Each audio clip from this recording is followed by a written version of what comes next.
اور ہمارے ڈاکٹر 24 گھنٹے مریض کو بھی دیکھتے ہیں، ان کے جو باقی 7 لوگ آتے ہیں ان کا بھی ہم جو ان پورا کے خیال رکھتے ہیں، لواحقین ہیں ان کے ساتھ جو موجود ان کا بھی خیال رکھتے ہیں، یعنی ان کا کھانے بھی پینے خیال۔ کی فیسلٹیز ان کو بھی ملتی ہے. دوائیاں بڑی مہنگی ہوتی ہیں ڈاکٹر صاحب، یہ خرچہ کیسے اٹھا رہے ہیں آپ؟ یہ ذرا جاننا ضروری ہے.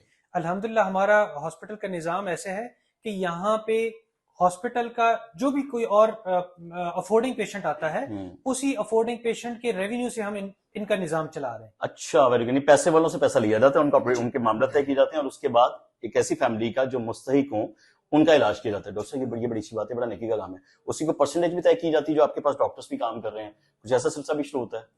جی، ہم ہر جو بھی ڈاکٹر آتا ہے ہم اس سے یہ ریکویسٹ کرتے ہیں کہ آپ میکسیمم یہاں پہ اپنے مریض لے کے آئیں تاکہ ہم ان مریضوں کا کام کر سکیں، اور یہ ایک صدقہ جاری ہے. ڈاکٹر صاحب ایک تو میں چلا دوں گا نا، آپ کا ایڈریس میں نے اندر غصے ہوئے دکھا دیا کہ بابرا ٹاؤن میں 220J1، مجھے زبانی یاد ہو گیا، آپ وہاں پر آ کے ڈاکٹر صاحب سے مل سکتے ہیں. اس کے علاوہ آپ کا موبائل نمبر ہے جو کہ میں اپنے پروگرام میں چلا رہا ہوں گا، اس طرح لوگ آپ سے کانٹیکٹ کر لیں گے جو ہمیں دیکھ رہے ہوں گے. جو نہیں دیکھ سکتے ان کے لیے آپ کون سا پلیٹ فارم یوز کر رہے ہیں لوگوں کو اویئرنیس دینے کے لیے کہ آپ یہاں پر آئیں، ہم فری آف کاسٹ آپ کا علاج کریں گے؟ وہ کون کون سا پلیٹ فارم ہے؟ ہم اس کے علاوہ انسٹاگرام پہ بھی ہم چلا رہے ہیں، ٹک ٹاک پہ بھی ہم کام کر رہے ہیں، لیکن فیس بک پہ بھی؟ فیس بک پہ بھی. اس کے علاوہ یہ زیادہ تر وہ مریض ہوتے ہیں جو کہ سوشل میڈیا پہ بہت کم ہوتے ہیں، تو ہم ہر مریض ہم انہیں کہتے ہیں آپ ہمارے نمائندے ہیں اپنے علاقے میں، آپ وہاں پہ جائیں، آپ ان لوگوں کو بتائیں. جس طرح ایک بچی ہے 26 سال کی، وہ ایک مریض کے ریفرنس سے آئی ہے اور ان کو پتہ ہی نہیں تھا کہ 26 سال کی بچی ہے کہ یہ علاج مفت ہو سکتا ہے. اچھا، 26 سال میں کو پتہ ہی نہیں تھا نا؟ نہیں تھا. اور ان کو یہی تھا کہ یہ بچی شاید معذور ہے، بول نہیں سکتی، پڑھ نہیں سکتی، یہ باقی بچوں کی طرح نہیں، حالانکہ وہ نارمل بچی ہے، اس کا نارمل آئی کیو ہے، لیکن اس آپریشن نہ ہونے کی وجہ سے وہ پڑھی لکھی نہیں رہی، اس کا وہ سائیکولوجیکلی ڈیولپ نہیں ہو سکی، جو کہ ایک میچور خوف بھی اور ایک ڈر بھی ہوگا نا کہ وہ بول نہیں سکتی ہے، تو اس کو عام معاشرہ بھی ایکسیپٹ نہیں کرتا. بچوں کے ساتھ ایسا ہو جاتا ہے. لیکن جب آپ آپریٹ کر دیتے ہیں، اس آپریٹ کا جو ٹائم ڈیوریشن ہے وہ ہر ایج کا الگ الگ ہے یا ایک ہی ہے؟ عام طور پہ ہونٹ کا آپریشن جب بچے کا وزن 5 کلو ہو تو ہونٹ اور ناک کا آپریشن ہو جانا چاہیے. تالو کا آپریشن جیسے ہی بچے کا وزن 10 کلو پورا ہوتا ہے اور کوئی اس کو دل کی یا کوئی اور بیماری نہیں ہے تو اس کا آپریشن ہو جانا چاہیے. اور یہ جو 26 سال کی بچی ہے اب تو یہ بہت بڑی ہے، اس کا آپریٹ اب جب اگر ہوتا ہے تو کتنا وقت لگتا ہے اور اس کو صحیح بولنے میں کتنا وقت لگے گا؟ عام طور پہ اس بچی کا آپریشن کا تو ٹائم وہی ہے کہ وہ گھنٹہ 2 گھنٹے میں سرجری ہو جائے گی. لیکن اس کے بعد چونکہ اس نے 26 سال ایک چیز مس لرن کی ہے، اس کو دوبارہ نارمل لانے میں اسپیچ تھراپی جو کہ عام طور پہ 1 سے 2 سال چلتی ہے وہ ان کو کرانی پڑے گی اور وہ بڑی ضروری ہوگی. ٹھیک ہے. اب وہ تھراپسٹ کے لیے کون لوگ موجود ہیں؟ ہمارے پاس مس روپا ہیں اور سائیکولوجیکلی چیزوں کو دیکھنے کے لیے مس نمرا ہے. میں ان سے بھی بات چیت کر لیتا ہوں. روپا کیسی ہیں آپ؟ ہاں جی، آپ خیریت سے ہیں؟ ٹھیک ٹھاک ہیں؟ بڑا اچھا کام کر رہے ہیں آپ لوگ، جو مجھے سننے میں آیا پتا چلا. تو ڈاکٹر صاحب نے جس طرح بتایا کہ جب آپریٹ ہو جاتا ہے یا سرجری ہو جاتی ہے 1 دن لگتے ہیں، 2 دن لگتے ہیں، اس کے بعد ہر ایج کا بچہ آپ کے پاس موجود ہے نا؟ کیا ٹائم لگتا ہے آپ کو ان کو سمجھانے میں، بتانے میں، ان کو ایک نارمل شخص کا بولنے میں؟ اگر بچہ ارلی ایج میں آ جاتا ہے تو پھر وہ جلدی کور کر دیتا ہے. جلدی کور کا مطلب ہے کہ 1.5-2 سال مسٹ اس کو لگ جاتے ہیں کور کر، کیونکہ پرابلمز 2 ہوتی ہیں بچے کی. ایک تو وہ ہائپر نازیلٹی ہوتی ہے، یعنی کہ وہ جو بھی بولتا ہے کونسوننٹ ساؤنڈ کا مطلب ہوتا ہے کہ جو منہ سے الفاظ نکلتے ہیں. کچھ ساؤنڈز ہماری ایسے ہوتے ہیں جو ناک سے نکل رہی ساؤنڈز ہوتی ہے وہ ایم، این اور انگ کی ساؤنڈز ہوتی ہیں. جو ناک سے نکلتے ہیں تو پھر سمجھ آتی ہے کہ یہ این ہے، یہ ایم ہے یا یہ انگ ہے. ٹھیک ہے. اس کے علاوہ جتنی بھی ساؤنڈ ہوتی ہے با، پا، تا، یہ ساری منہ سے نکلتی ہیں. لیکن جب بچہ کلیفٹ پیلٹ کے ساتھ ہوتا ہے تو اس کی ساری ساؤنڈ نیزلز ہوتی ہیں. آسان لوگوں نے بتایا نا، اگر اس کا تعلق کٹا ہوا ہے تو وہ ناک میں بولے گا، ایسا کہنا چاہیے گا. اس کی ساری مطلب جو بھی کوئی بات کرے گا تو اس کی بات کلیئر نہیں ہوگی، سمجھ نہیں آئے گی. وہ ساری ایسے آواز آئے گی جیسے نیزل ساؤنڈ، جیسے ناک سے وہ بول رہا ہے. ٹھیک ہے. تو اسپیچ تھراپی میں یہ چیزیں کور کرتے ہیں. آپ تھراپی تو ایک ٹائم پہ دے دیتی ہیں؟ 1 گھنٹے کی تھراپی ہوتی ہے یا 2 گھنٹے کی؟ نہیں، اتنی لمبی تھراپی نہیں ہوتی. ہم اگر تھراپی دے بھی تو زیادہ سے زیادہ آدھے گھنٹے کی تھراپی ہوتی ہے، اس سے زیادہ اگر بچہ بیٹھ نہیں سکتا. تھراپی آپ نے جو دینی ہوتی ہے آدھے گھنٹے کی ڈیلی بیس پہ دیتی ہیں؟ جی. بار بار تو پیشنٹ نہیں آ پائیں گے، ڈاکٹر صاحب نے بتایا کوئی کے پی کی سے آیا ہے، کسی اور جگہ سے آیا ہے. پیرنٹس کی کاؤنسلنگ بھی بہت زیادہ ضروری ہوتی ہے، کیونکہ تھراپی تو بعد میں پیرنٹس نے کرواتی نا. پیشنٹ اگر دور سے آیا تو وہ روز تو نہیں آ سکتا نا ہمارے پاس. وہ پھر ہم اس کو 1 مہینے کا ٹائم دیتے ہیں کہ 1 مہینے کے بعد آپ ہمارے پاس آئیں. اور جو ایکسرسائز دیتے ہیں وہ ایکسرسائز بچہ فوراً نہیں کرتا، اس کو 15-20 دن 1 مہینہ لگ جاتا ہے. وہ آپ کے پاس ہی آنا پڑے گا؟ وہ ظاہر ہے میرے پاس آئیں گے, ٹھیک ہے, اس کے بعد پھر جو اور 2-4 سیشن ان کے ہوں گے, اس کے بعد اگر وہ گھر میں, کیونکہ مدر کی بھی کاؤنسلنگ کرنی پڑتی ہے نا, پیرنٹس کی, کروانا انہوں نے ہے گھر پہ, میں نے تو جسٹ ان کو ایک گائیڈ لائن دینی ہے, ایک میتھڈ سمجھانا ہے, سمجھ گئے, لیکن گھر میں 3 سے 4 دفعہ بچے کو کروانا بہت زیادہ ضروری ہے. آن لائن کلاسز بھی دیتی ہوں گی پھر آپ, تھراپی دیتی ہوں گی ساری؟ آن لائن کلاسز بھی ہوتی ہیں, اس کے اندر ڈیلی بیس پہ ہوتا ہے آپ لوگوں کا کہ آپ ویڈیو بنا کر بھیج دیتے ہیں یا لائیو بیٹھ کے؟ نہیں, وہ ویڈیو بنا کے ہمیں بھیجتے ہیں, اس کے مطابق پھر ہم ان کو کال کرتے ہیں, پھر اس کو پھر دوبارہ ریسنٹلی بچے کی جو فریش جو آواز ہوتی ہے, آواز کو ہم سنتے ہیں اور اس کے مطابق ہم نیکسٹ. 26 سال کی جو بچی ہے اس کو ٹھیک بولنے میں کتنا وقت لگے گا آپ کے خیال میں؟ سر اس کو ٹائم لگے گا. کتنا؟ اس کو تقریباً, اب دیکھیں 26 سال کا ہے, ایک بچہ اگر 2 یا 2.5 سال کی ایج میں ہمارے پاس آ جاتا ہے تو مسلس اس کے اسٹرانگ اتنے نہیں ہوتے ہیں, مسلس کے ٹائٹ نہیں ہوتے, تو ان کے مسلس کو کور کرنا زیادہ ایزی ہو جاتا ہے, ان کو سافٹ کرنا, اس کو بلوانا میں ایزی ہو جاتا ہے. لیکن ایک بچی جو اتنی بڑی ایج کے لیے ہو جاتا ہے کور, ٹائم لگتا ہے, لیکن وقت لگتا ہو جاتا ہے.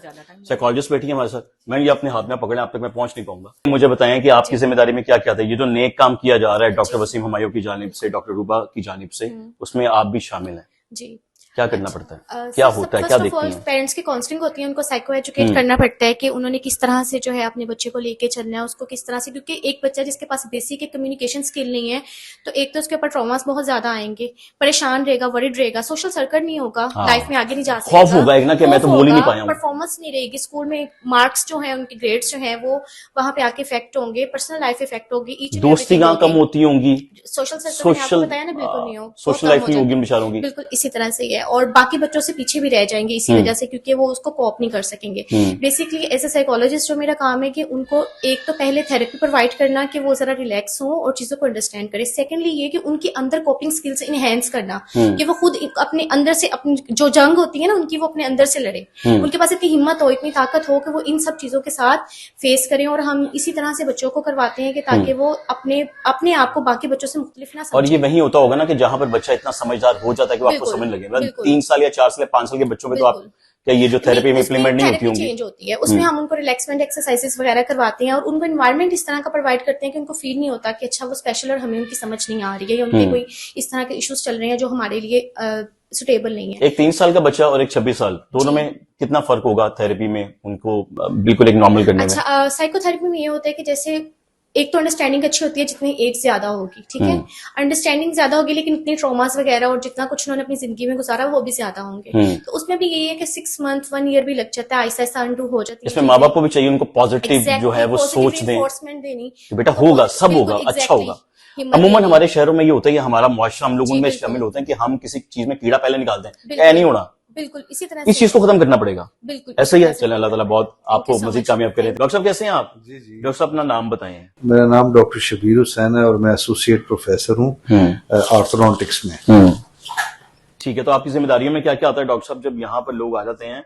میں یہ جاننا چاہ رہا ہوں. ڈاکٹر صاحب تو کرتے ہیں سرجری, آپ کیا کرتے ہیں؟ بیسیکلی آرتھوڈونٹسٹ جو ہے نا وہ بچے کے, اس طرح کے بچے کے پیدا ہونے سے لے کے اس کے جوان ہونے تک اس کا مختلف سٹیجز میں ٹریٹمنٹ کرتے ہیں, اور وہ 5-6 سٹیجز ہیں, اس میں ایک سٹیج جو ہے نا وہ یہ والی ہے, اس لیے ہم یہ والا ٹریٹمنٹ یہاں پہ پرووائڈ. کون سا ٹریٹمنٹ ڈاکٹر صاحب آسان لفظوں میں؟ جو ہی پیدا ہوتا ہے بچہ, اس کے بعد جو کلیفٹ ہے اس کا جو تالو ہوتا ہے اس کو ہم آرٹیفیشل تالو جو پرووائڈ کرتے ہیں, اس کے مختلف قسم کے فنکشنز ہیں, وہ پھر ذرا ڈیٹیل ہو جائے گی. تھوڑا سا ڈیٹیل بتائیں کہ اس تالو کے فنکشن کیا ہوتا ہے, تھوڑا سا بتا دیں. تالو کے فنکشن میں یہ آتا ہے کہ بچہ جو ایزیلی ایک تو فیڈ لے سکتا ہے, مدر فیڈ بھی لے سکتا ہے بالکل, اور فیڈر کے ساتھ بھی اس کا ویٹ گین ہوتا ہے جو کہ ڈاکٹر صاحب کو ریکوائرڈ ہوتا ہے کہ وہ اس کی پراپر 3 months پہ سرجری کر سکیں. اس کے علاوہ اس کی منہ کے اندر کی تمام ڈیولپمنٹ اس پلیٹ سے ریلیٹڈ ہے. اس کے علاوہ ہم لپس کو آپس میں جوڑنے کی کوشش کرتے ہیں, قریب لانے کی کوشش کرتے ہیں تاکہ ڈاکٹر صاحب بعد میں اس کو ایزیلی جو ہے وہ سٹچ کر. ڈاکٹر صاحب اگر آپ آرٹیفیشل تالو نہیں لگاتے ہیں تو اس سے کیا نقصان ہو رہا ہے, بچہ کس تکلیف میں ہوتا ہے؟ جی, اس میں یہ ہے کہ بچہ جو ہے وہ پراپرلی فیڈ نہیں لے سکے گا. جب پراپرلی فیڈ نہیں لے گا تو پھر وہ بچہ اتنا ویٹ گین نہیں ہوگا. اس کے علاوہ اس کا لپ جو ہے وہ ایک دوسرے کے قریب نہیں ہم لا سکتے بغیر پلیٹ کے اور ٹیپ کیے ہوئے, تو پھر ڈاکٹر صاحب کو جب آپریٹ کرنا پڑے گا تو وہ کافی اسٹریچ آئے گا اس کے اوپر, بعد میں کمپلیکیشنز ہونے کا مسئلہ ہے.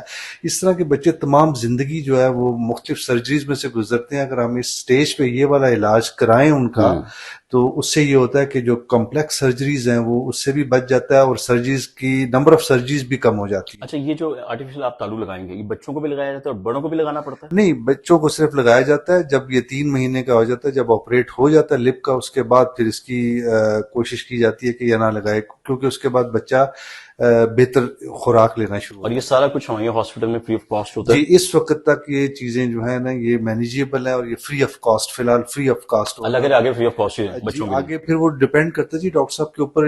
ڈیفینیٹلی ان کے لیے ریسورسز جو ہیں وہ بھی چاہیے ہوتے ہیں. کافی کمپلیکس ٹریٹمنٹ ہے.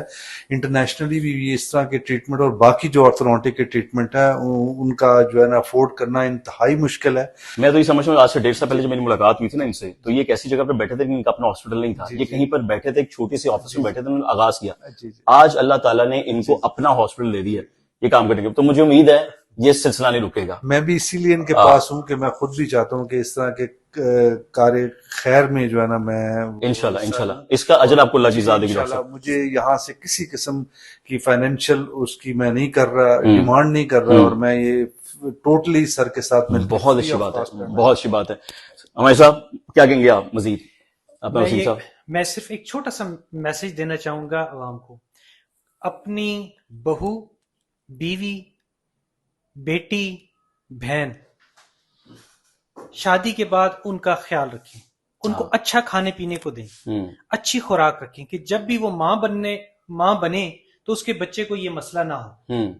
اگر ہم اپنی بہو، بیوی، بیٹی، بہن کا خیال رکھیں، اس کو اچھا خوراک دیں تو یہ مسئلہ نہیں. یہ باتیں وہ نہیں ہیں جو پرانی روایات میں آتا تھا، پکڑ کے بھی چاند گرہن لگ گیا، چھری پکڑ لی، کینچی پکڑ لی، یہ باتیں وہ نہیں ہیں. اس سے کوئی تعلق نہیں ہے. اور کوشش کریں غیر ضروری ادویات کا استعمال، غیر ضروری ریڈیشنز کا ایکسپوجر، غیر ضروری حکیمی دوائیوں کا استعمال، ان سے اجتناب کریں. اور یہ وجہ آپ نے ایک اور بتائی تھی کہ فٹس کی وجہ بھی پڑتی ہے، جو فٹس کی میڈیسن لیتے ہیں ان سے ایسے بھی ہوتا ہے. یہی بتا دیں لاسٹ میں اپنا نمبر بتا دیں جو آپ سے کانٹیکٹ کرنا چاہیں. نمبر کیا آپ کا؟ 0335 700 6005. بہت شکریہ. باقی ایڈریس آپ کو میں نے اس بلاگ کے آغاز میں دکھا دیا تھا، 220J1 بابر ٹاؤن. میں بار بار بتا رہا ہوں اور اس لیے بتا رہا ہوں کہ یہ ایک نیک کام ہے. شاید میری ایفرٹ تو اتنی ہی ہو سکتی ہے کہ میں اپنے سے اتنا ہی کر سکتا ہوں کہ میں لوگوں کو بتا دوں کہ یہ ایسی جگہ ہے بابر ٹاؤن میں، یہ آفس ہے، یہ ہاسپٹل ہے جہاں پر آپ آ سکتے ہیں. اور 220 block J1 Babar town Lahore لکھا بھی ہوا ہے. آپ یہاں پر آ کے فری آف کاسٹ علاج کروا سکتے ہیں. میں سب سے پہلے یہ دعا کرتا ہوں اللہ کرے ایسی نوبت کسی کے اوپر نہ آئے، کسی کے اوپر نہ آئے. لیکن وقت کا کچھ پتہ نہیں ہوتا، جس نے ڈاکٹر صاحب نے بات کی کہ اپنی بہو، اپنی بیٹیوں کی خوراک کا لحاظ رکھیں. بچیاں نے چپس کھوانا، جوس پینا، ان ویسے ایشوز آتے ہیں. جب تک آپ ان کو ایک اچھی خوراک نہیں کھلائیں گے، پھل نہیں کھلائیں گے، ڈرائی فروٹس نہیں کھلائیں گے، اچھی سبزی نہیں کھلائیں گے، گوشت نہیں کھلائیں گے، تو یہ پرابلم فیس کرنا پڑے گی. خوراک کا سب سے پہلے خیال رکھیں. باقی ساری چیزیں من کرتے ہیں اور باتیں ہیں. اللہ تعالیٰ سب کو اپنے حفظ و امان میں رکھے. باقی دنیا میں ہر چیز کسی مقصد سے ہے. ہماری صرف ایک سوچ ہے کہ جو ہوتا ہے میرے رب کے حکم سے ہوتا ہے، اور اس سے زیادہ کچھ نہیں. نہ ہندوؤں کی نہ سکھوں کی آپ روایات میں جائیں. صرف اللہ پہ یقین رکھیں، اللہ پہ بھروسہ رکھیں، دعا کریں. انشاءاللہ آنے والے وقت میں ہر چیز اچھی ہوگی. اور دنیا میں جو کچھ بھی ہوتا ہے، جو عمل بھی ہوتا ہے، ہمارا نفع ہوتا ہے، ہمارا نقصان ہوتا ہے، یہ سب میرے رب کی مرضی ہے. اور وہ 70 ماہ سے زیادہ پیار کرنے والا ہے، وہ کبھی ہمارا نقصان نہیں کرتا. تو اگلی ویڈیو تک کا انتظار کیجیے گا. تب تک دعا میں یاد رکھیں. اللہ حافظ.